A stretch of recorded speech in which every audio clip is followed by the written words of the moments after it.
Bismillahirrahmanirrahim. Alhamdulillahirabbil alamin wassalatu wassalamu ala asyrafil anbiya wal mursalin wa ala alihi wa sahbihi ajmain. Allahumma shalli ala sayyidina Muhammad wa ala ali sayyidina Muhammad. Pengajian kita malam hari ini membahas tentang sifat yang ketiga yang wajib bagi para nabi dan rasul, yaitu tabligh. Tabligh itu maknanya menyampaikan. Jadi kita bahas kenapa nabi dan rasul itu harus wajib memiliki sifat tabligh. Tabligh itu menyampaikan wahyu daripada Allah Subhanahu wa taala. Apakah nabi itu dalam memiliki sifat tabligh itu adakah dia berkhianat? Atau adakah dia nabi itu menyembunyikan wahyu yang disampaikan oleh Allah kepadanya terus tidak disampaikan kepada kita selaku umatnya? Adakah nabi dan rasul itu seperti itu? Maka dibahaslah di sini biar kita tahu nabi itu tidak sembarangan makhluk, tidak sembarangan manusia. Di sisi lain sebagai manusia yang makan dan minum itu pun nanti ada hikmahnya. Kenapa nabi makan, kenapa nabi minum. Nah, tapi di sisi lain nabi itu adalah nabi dan rasul itu adalah utusan Allah yang menyampaikan wahyu daripada Allah. Nah, apakah utusan Allah ini orangnya sama seperti kita? Nah, ini kita bahas. Tidak diragukan lagi bahwasanya para rasul itu diperintahkan kita untuk mengikut mereka.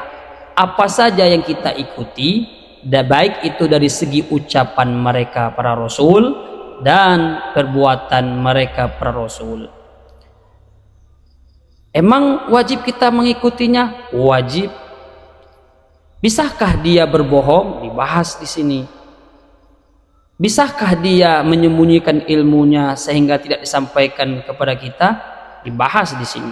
Yang pertama, kita diperintahkan oleh Allah untuk mengikuti para rasul karena para rasul itu diutus oleh Allah untuk tabligh, menyampaikan wahyu daripadanya. Allah Subhanahu didasari dari firman Allah. Allah Subhanahu wa taala berfirman, yaitu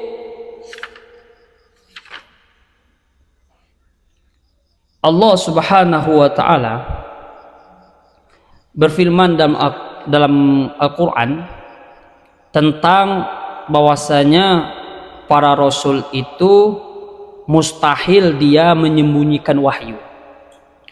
Apa dalilnya? Innalladzina, sesungguhnya mereka, yaktumuna, yang menyembunyikan mereka itu, ma akan apa-apa saja, anzalna, yang telah kami turunkan, minal bayyinat, daripada penjelasan, wal huda, dan petunjuk, mim ba'dima, dari setelah kami jelaskan akan sesuatu itu, linnasi, untuk manusia, fil kitab, di dalam Al-Quran. Ulaika, maka adapun mereka itu, yal'anuhumullahu, Allah akan melaknat mereka yang menyembunyikan apa-apa yang sudah Allah firmankan dalam Al-Quran. Allah melaknat mereka. Wa yal'anuhumul la'inun, dan orang-orang yang Allah beri mereka itu hak untuk melaknat juga melaknat orang-orang yang menyembunyikan apa-apa yang sudah Allah wahyukan dalam Al-Quran. Jadi ini konsepnya adalah, jangankan para rasul, kita sudah mengetahui suatu hukum, kemudian orang bertanya kepada kita, kita tidak mau menjelaskan hukum itu, kita dilaknat oleh Allah Subhanahu wa taala. Contoh, kita tahu minuman ini haram. Tahu kita. Ada orang yang bertanya kepada kita, apa hukum minum ini? Kita tahu ilmunya, tapi kita sembunyikan. Bisa jadi konsepnya menyembunyikan berbagai macam cara. Bisa jadi karena teman mungkin, atau karena bos mungkin, takut kalau dikasih tahu hukumnya tidak mau lagi ngasih duit, sehingga disembunyikan hukum itu, maka Allah melaknat mereka itu. Apalagi para rasul, ilmu itu Allah wahyukan kepada mereka, hukum Allah untuk disampaikan, wasilah. Kalau mereka menyembunyikan, otomatis kita pun juga boleh menyembunyikan ilmu. Orang kekasihnya saja menyembunyikan ilmu, misalnya kalau para rasul itu menyembunyikan wahyu Allah, berarti kita pun juga boleh menyembunyikan apa-apa hukum yang ada dalam Al-Quran. Tapi buktinya apa? Allah menggencam kan? Allah melaknat siapa saja yang menyembunyikan hukum Allah, apalagi para rasul. Nah, kita dilaknat. Kemudian setelah engkau tahu tentang firman Allah Subhanahu wa taala yang melaknat mereka yang menyembunyikan apa-apa hukum yang sudah Allah firmankan dalam Al-Quran, maka bagaimana ini bisa terjadi kepada mereka para rasul? Bahkan Allah Subhanahu wa taala juga mengatakan, berfirman kepada Nabi Muhammad SAW, ya ayyuhar rasul, wahai para rasul, balik, sampaikan. Di sini khusus kepada Nabi Muhammad. Ya ayyuhar rasul, wahai rasul. Rasul di sini Nabi Muhammad. Balik, sampaikan oleh engkau ya Muhammad, ma apa-apa hukum unzila ilaika yang telah diturunkan kepadamu dari siapa? Min rabbika, daripada Tuhanmu. Wa illam taf'al, jika engkau tidak melakukan apa yang sudah disampaikan kepadamu, maka fama ballagta risalah, engkau niscaya tidaklah engkau menyampaikan pesan itu. Maksudnya apa? Jika engkau itu tidak menyampaikan apa-apa wahyu daripada Allah, maka engkau tidak disebut orang yang sudah menyampaikan risalah, atau engkau tidak bisa dikatakan orang yang menyampaikan wahyu. Satu kali saja Nabi itu berkhianat tentang perintah Allah kepadanya, maka cukup bisa mengatakan Nabi itu tidaklah penyampai wahyu. Buktinya kita tidak pernah mendengarkan Nabi itu tidak pernah menyembunyikan wahyu Allah. Tidak pernah kita mendengarkan itu kan, menunjukkan dia itu, para nabi itu wajib memiliki sifat tabligh, yaitu menyampaikan hukum Allah kepada umatnya. Kemudian maka lihatlah oleh engkau bagaimana ketakutan yang besar bagi sebaik-baik makhluk dan kesempurnaan mereka itu akan makrifatnya dengan Tuhannya, dan adalah ketakutan mereka itu sama dengan ukuran keyakinan mereka kepada Allah Subhanahu wa taala. Jadi dibuat gambaran dulu. Gambarannya macam mana? Kita kan takut kepada Allah kan? Tapi apakah takut kita itu sama? Para rasul itu takut kepada Allah? Tidak sama. Nah, seandainya ada orang umat Nabi Muhammad ini takut kepada Allah, terus dia mengerjakan perintah Allah, apakah sama ketakutannya itu dengan ketakutan para rasul kepada Allah? Tidak sama. Pertama, bedanya adalah sebagaimana keyakinan para rasul itu kepada Allah, sebegitu pula ukuran ketakutannya kepada Allah. Kalau kita kan tidak, ketakutan kita kepada keyakinan kita kepada Allah tidak seberapa, tapi melanggar perintah Allah menjadi-jadi. Nah, tapi para rasul itu keyakinannya kepada Allah sempurna, begitu pula kesempurnaannya ketakutannya kepada Allah. Sehingga katanya di sini Nabi Shallallahu Alaihi Wasallam saking takutnya dia kepada Allah, maksudnya kan ketika orang itu keyakinannya kepada Allah itu sempurna, maka ancaman apa saja yang terhadap dari Allah itu kepada umatnya pasti membuat dia lebih takut, lebih bahaya lagi. Maka bandingannya adalah bahwasanya Nabi Shallallahu Alaihi Wasallam itu takutnya kepada Allah Subhanahu Wa Taala seperti hatinya itu seperti periuk yang mendidih disebabkan takut kepada Allah. Artinya kan orang yang lebih bahaya takutnya berarti bisa, kalau logika lah, di logika kita, orang yang lebih tinggi takutnya berarti lebih sedikit engkarnya kalau kita kan. Tapi kalau para rasul itu saking sempurnanya takutnya kepada Allah, maka mustahil dia itu berkhianat kepada Allah. Sampai dada Nabi itu bergetar seperti periuk yang mendidih saking takutnya kepada Allah. Nah, macam mana dia nak berkhianat?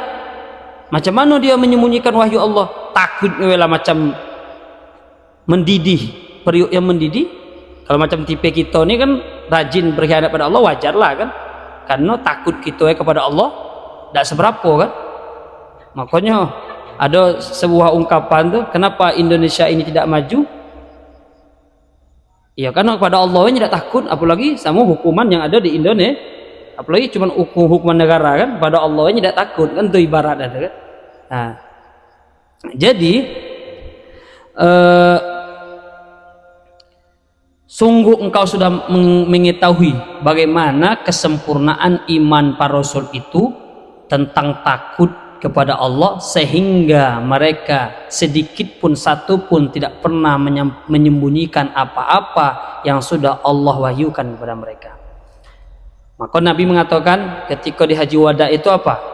Al-yauma, pada hari ini, akmaltu lakum, telah aku sempurnakan bagi kalian dinakum, yaitu agama kalian, wa atmamtu lakum, dan telah aku sempurnakan atas kalian nikmati, nikmatku, wa raditu, dan telah aku ridhokan lakum, bagi kalian al-Islam, agama Islam, dinan, sebagai agama. Menunjukkan, tahu tak, ketika Rasulullah ini kan, ini ketika haji wada ini, haji terakhirnya, maka ketika sahabat yang mendengar ini, sebagian ada yang senang, oh sudah sempurna, sudah wahyu daripada Allah. Tapi sahabat Abu Bakar menangis. Kenapa? Ketika kalimat ini keluar daripada Rasul, berarti tugasnya sudah selesai. Kalau tugasnya sudah selesai, berarti dipanggil lagi oleh Allah. Maka keluar seperti itu.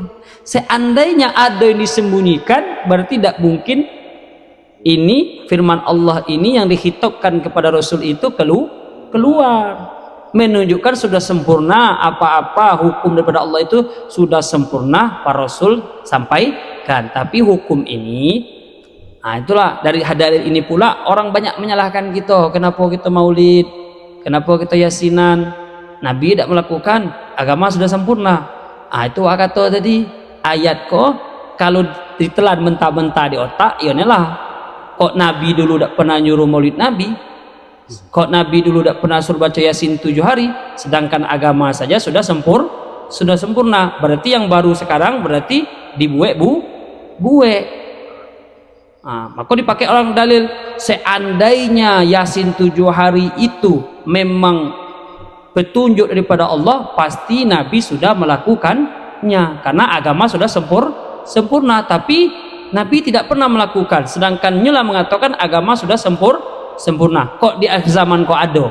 Berarti yang di akhir zaman kok membuat sesuatu yang baru. Salahnya di mana? Ya salahnya nyepahami ayat ini ya secara tekstualnya seperti itu bunyinya. Agama sudah sempurna, kok masih ada ajaran terbaru sekarang yang baca Yasin 7 hari? Kok ada agama yang sekarang Isra Mi'raj? Sahabat ada Isra Mi'raj dulu, merayakan Isra Mi'raj.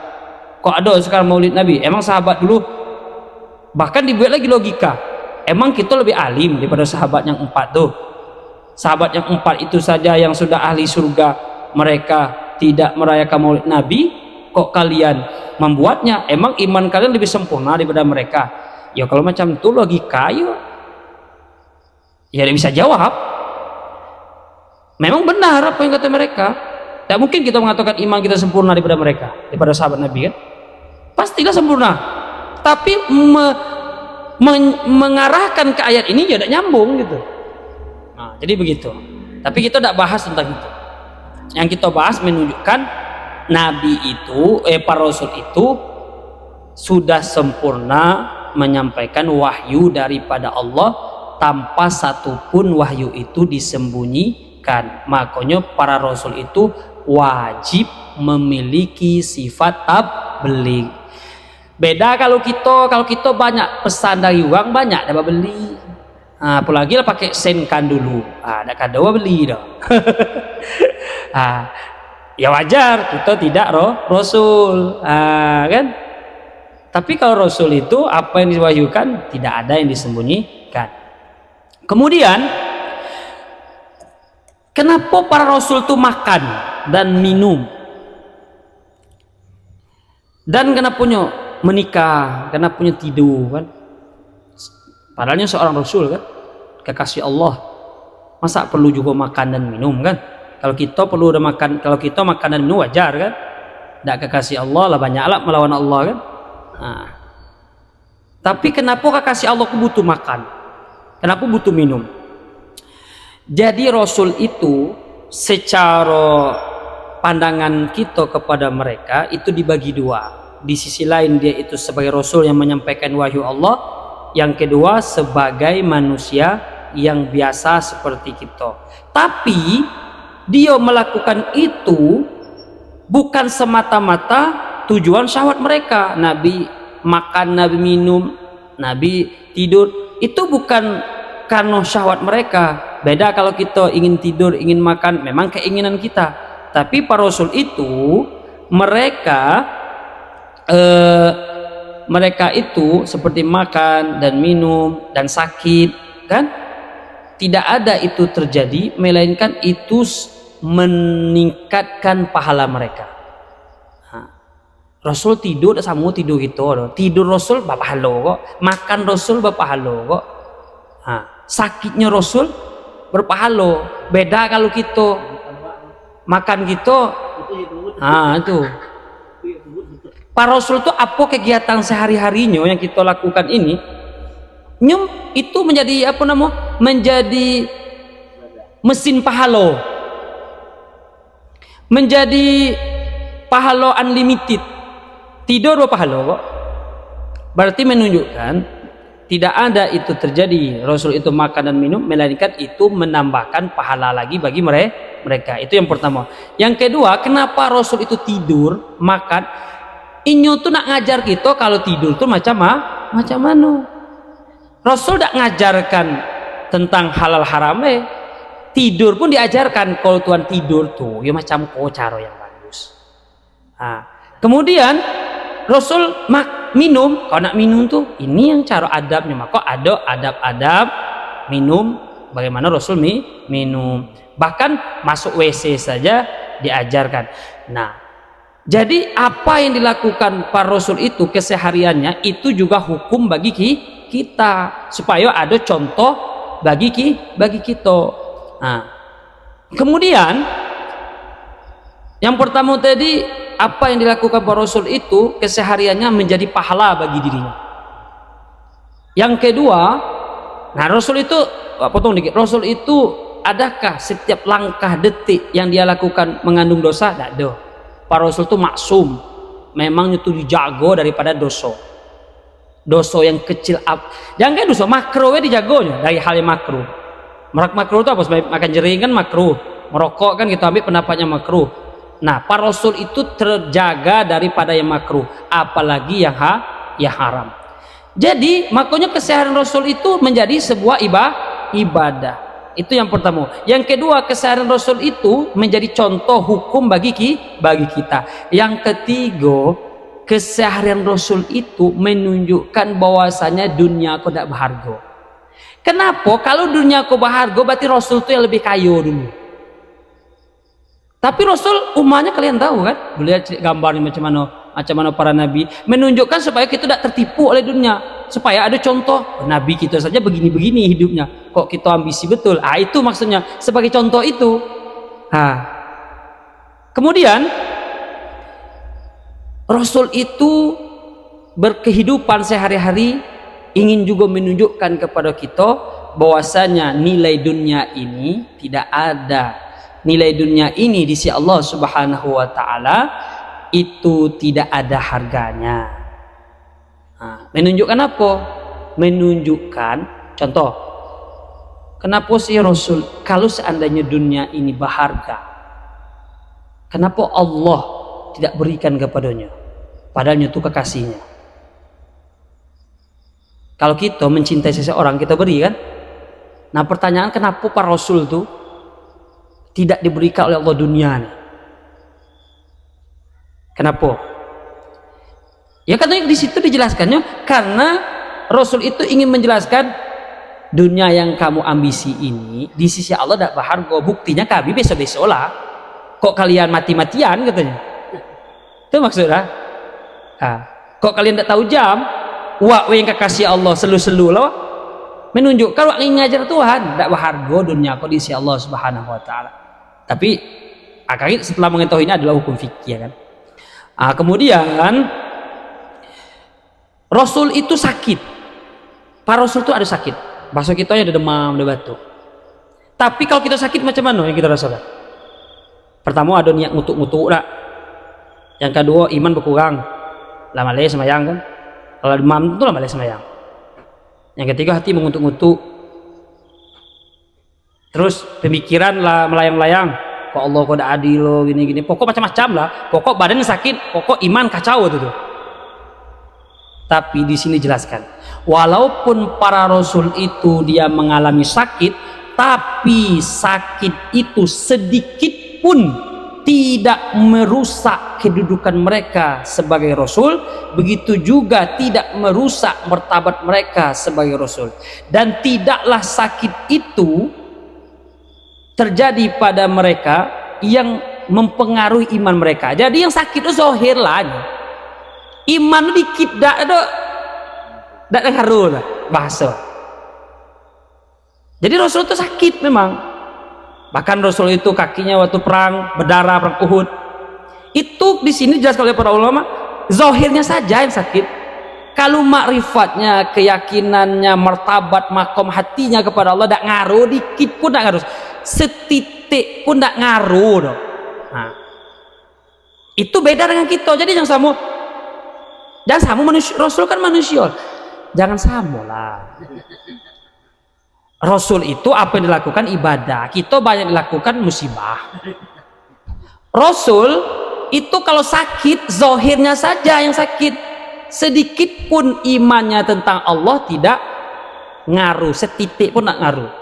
Kalau kita itu tadi diberi oleh Allah sakit gigi ujian macam mana? Lah macam hati kita tanya. Lah mulai macam-macam pikiran kan? Dalam pokok dah mau tidak gua. Alam mulai ube kalau makan tak ngaruh dah. Kok lah kan nolak dokter, pangicu dokter gua. Gigi yang sakit, iman kacau. Nganak ngato, wah kalau sakit Ustaz, wih semua yang edak jangan dikata lagi. Hatta yang berbicara pun mengalami seperti itu.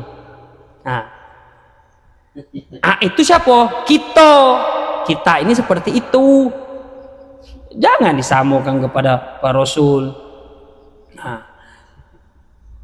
Kemudian itu dikatain di sini.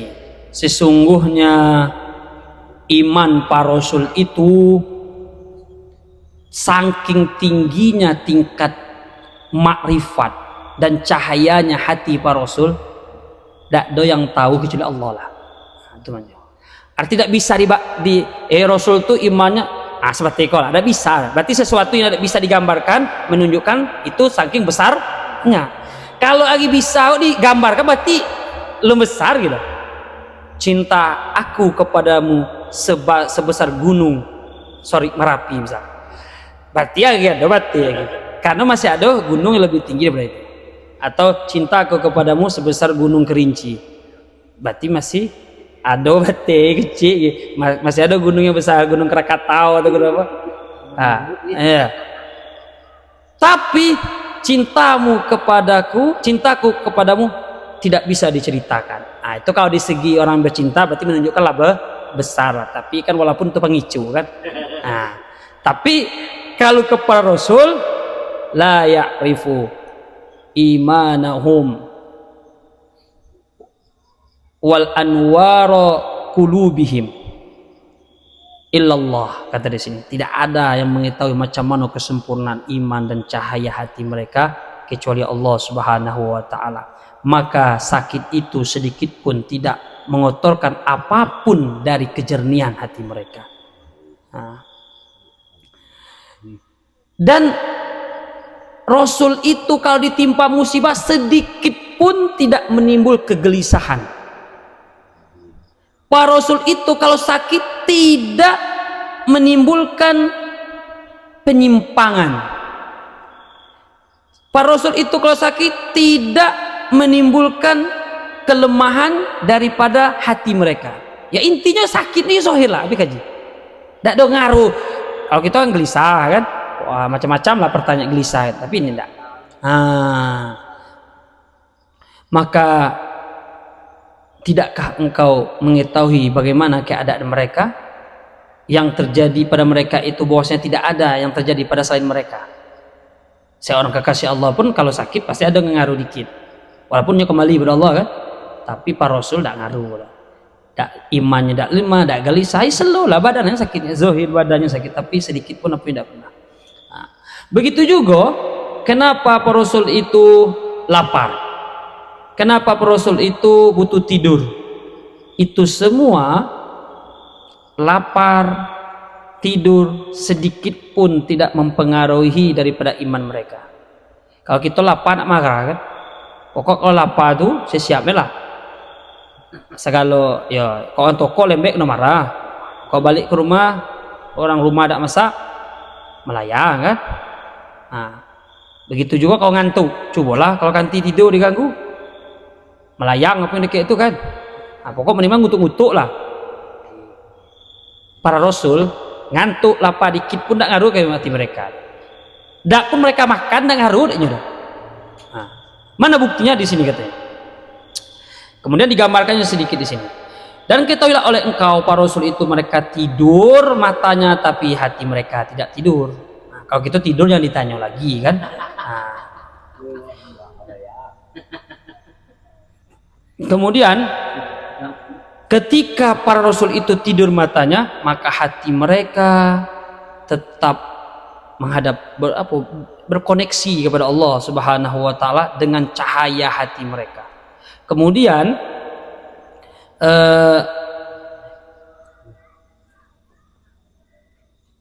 tidak ada seorang pun yang bisa mendapat sesuatu pun daripada sifat-sifat tadi selain pada mereka. Jadi kesempurnaan tadi itu hanya Allah berikan kepada para Rasul. Selain itu tidak dapat dah. Kita tidak usah niru satu lah macam mana tidur tuh, macam mana ngantuk itu tidak mempengaruhi kita. Bisa tak? Tak bisa kita. Kita dikip lah nak ngikut jejak Rasul. Kalau lapar itu tak mempengaruhi kita. Bisa tak? Atau kita ingin mencontoh mengikuti jejak kalau Nabi itu kalau sakit ya badannya sakit, hati tidak bisa ada. Makanya tidak ada ini terjadi semua kecuali kepada mereka para Rasul. Maka jangan juga disamakan kita dengan para Rasul. Nah, Kemudian di sini dijelaskan dikit lagi biar selesai. Kenapa apa keutamaan bahwasanya makan minum itu terjadi kepada mereka para Rasul? Makan minum sakit, kenapa itu bisa terjadi kepada mereka para Rasul?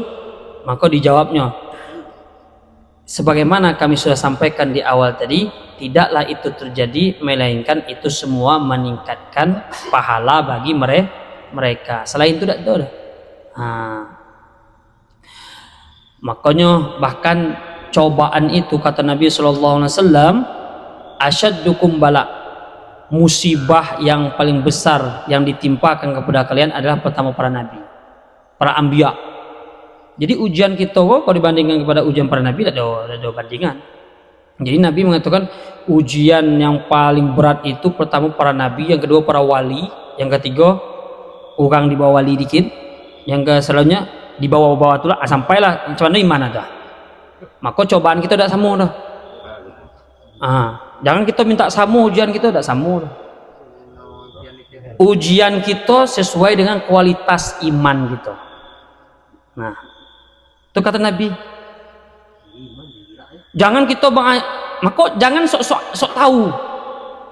Ngapus ya anu itu. Masa gara cinta bunuh diri? Ya mungkin kadarnya ya batetu tenyo. Tapi coba diberikan kepada orang yang ngaji. Besok lahnya. Jadi tidak bisa lagi kita ngato nyo entong nyo bodoh. Ya memang seperti itulah adanya kan no. Kemudian kita jangan pula mengato-ngatokan begini. Oh masa macam tuwe dak telok. Wak lebih telok lah macam tu. Ya bisa jadi kita lebih datenyo tentang keyakinan kita kan. Maka tak boleh kita rendahkan dia. Pokoknya ujian kita tak sama. Musibah ke kita sesuai dengan kadar kekuatan iman kita. Pertama paling berat tadi para nabi, para anbiya. Yang kedua yaitu kekasih Allah. Kekasih Allah tuh yo kita mencirinya, tapi ujiannya luar biasa. Tapi nya besok lah adanya. Ya karena nyala bisa melalui itu. Kalau kita tidak sanggup kita dah. Kita di ujian tidak dapat izin lah pening kepala kan. Padahal itu tidak ujian sebenarnya. Itulah ujiannya luar biasa.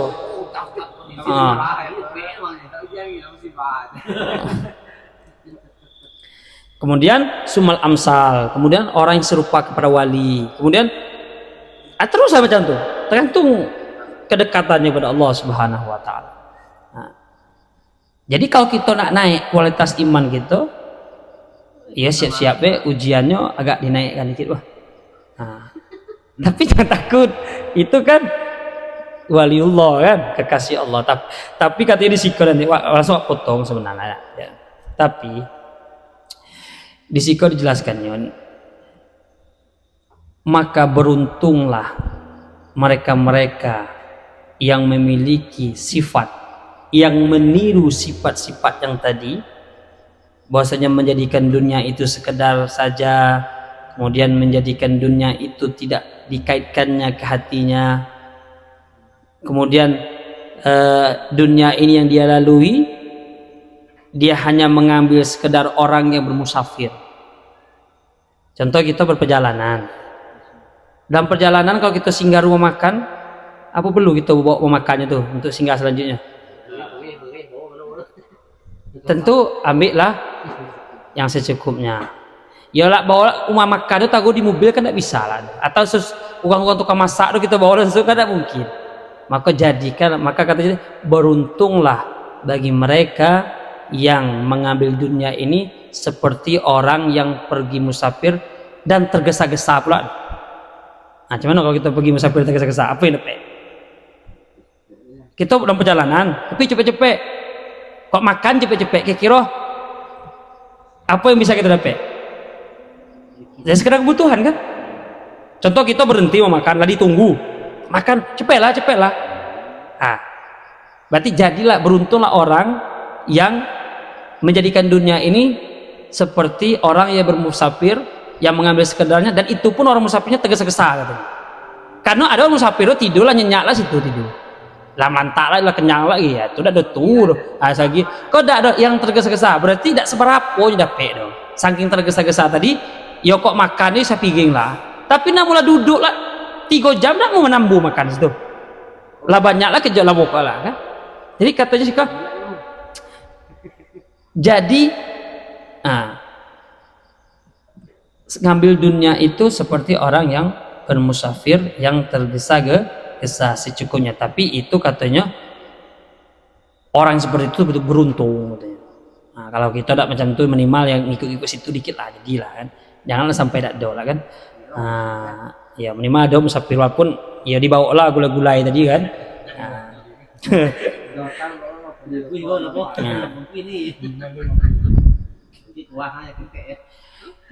Bahkan di sini katanya tinggalkanlah oleh engkau daripada dunia itu di dalam hatimu keseluruhannya katanya. Jika engkau ingin punya keinginan yang tinggi untuk memperoleh surga Firdaus.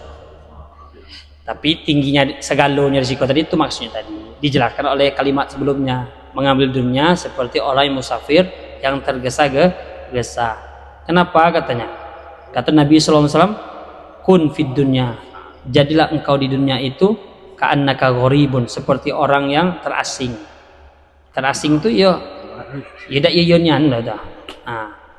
Au abdu sabil, atau orang yang lagi dalam perjalanan. Seperti itu. Supaya apa?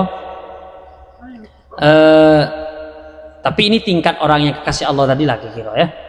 Kalau kita daknya seperti itu, setidaknya ketika terjadi sesuatu terhadap kita dalam perkara dunia, setidaknya jangan sampai putus asa, jangan sampai tidak bisa tidur, tidak bisa makan.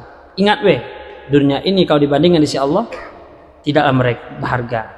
Seandainya dunia ini berharga, pasti Allah sudah berikan itu terlebih dahulu kepada kekasihnya. Tapi kita lihat kekasihnya biasa-biasa saja, menunjukkan dunia ini tidak begitu harganya. Tapi bukan kita tidak boleh ngambil dunia, jadi musafir yang ngambil dunia sekedar untuk bekal berjalan. Wallahu a'lam bishawab. Assalamualaikum warahmatullahi wabarakatuh.